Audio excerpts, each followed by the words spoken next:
Hey, so I need to be in bed. Not that I haven't been sleeping all day. So today I decided to stay home. I didn't go to my spin class. I actually didn't leave the house not one time. I just slept and ate and drank water and just try to rest my body. I've been running nonstop for 21 days straight, and it just got ridiculous. I just hit the wall. But I was grateful for this day because I wanted to spend some time reflecting on some of the lessons that I've been getting during the week, and some of the pep talks I've been getting from friends and family about my quest around my own spirituality, about doing some um, life work around healing and anger and um, relationships and feelings. And I thought today was a perfect day to do that because I wasn't being distracted by any other obligation. And I also got an opportunity to watch the last Oprah, or not the last, but the last one I needed to catch up on, Oprah Life Class, which I thought, again, I'll say was really good. So I watched the Releasing Anger or Dealing with Your Anger that Ayanna Van Zant was on. I think that was a Tuesday show. And I thought it was excellent. It really sort of broke down how anger plays out in your life and what the roots really are. And so basically she says there's anger, I'm sorry, there's fear, there's anger, under the anger, there's hurt, under the hurt, there's love. They said often when you're angry is because your feelings are hurt, right? So it sounds so fifth grade, but your feelings are hurt. And if you can get down in the muck and the mire of dealing with hurt feelings, you can basically eliminate anger from your life, or long persistent anger from your life. And I thought it was an interesting way of looking at it. And as a person who doesn't necessarily get angry in any sort of frequent way, where I talk to other people, they're like, I stay pissed off, right? So, but when I get angry, but I don't necessarily live in that space. Um, I thought it was really useful to look at the concept that if I deal with my hurt, I can be free from the anger, right? She talks about that often the thing that we're angry about, like somebody pissed us off and made us really angry, is really some ancient hurt that's bubbling to the surface, and that person is picking at that scab by their bad behavior. And that really got me thinking about the last couple of years that I've been angry with someone.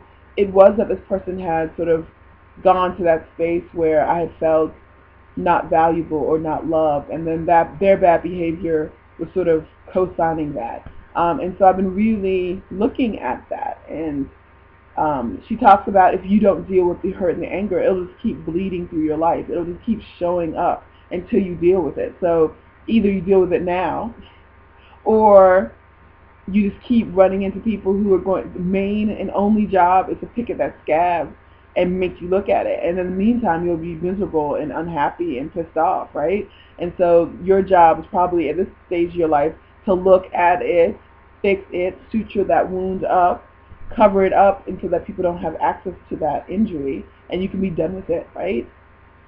And you'll stop attracting people into your life who means you no good, right? Friendships, relationships, employers, I mean across the board. That there's some nemesis out there waiting to pluck at your scab to remind you that you haven't dealt with your work. So all that to say, I thought it was a really good episode, and I walk away having a lot to chew on and been chewing on for most of the day. The other part of that, I've been really seriously looking at my own spirituality, and I had an opportunity to talk to my cousin and some friends today. My cousin last night and some friends today about sort of what my expectations are of a higher power, Because I think, while they're being like honored and glorified, like they have a job to do, right?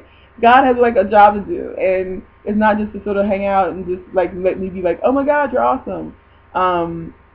That I have expectations. I want to see things manifested in my life.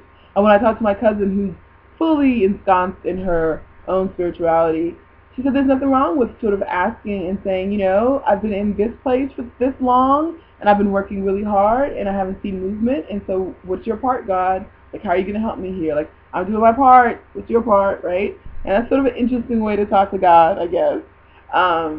But I am invested again. I think I said this earlier.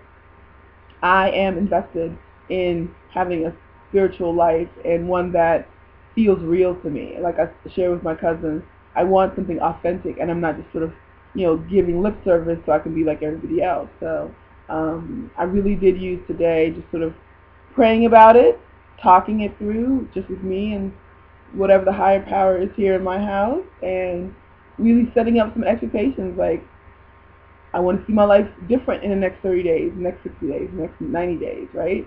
And if you are who you say you are, then I need you to get on your job, right? So, again, sort of just some interesting work has been being done here at the house today. So that's it. I listened to my body. I listened to some friends and cousins who were trying to give me counsel on how to connect, and I talked to God, and hopefully He or she is listening, and will offer up what I'm asking for. So that's it. I'm going to bed. I go boot camp in the morning, and I will talk to you guys later. Alrighty.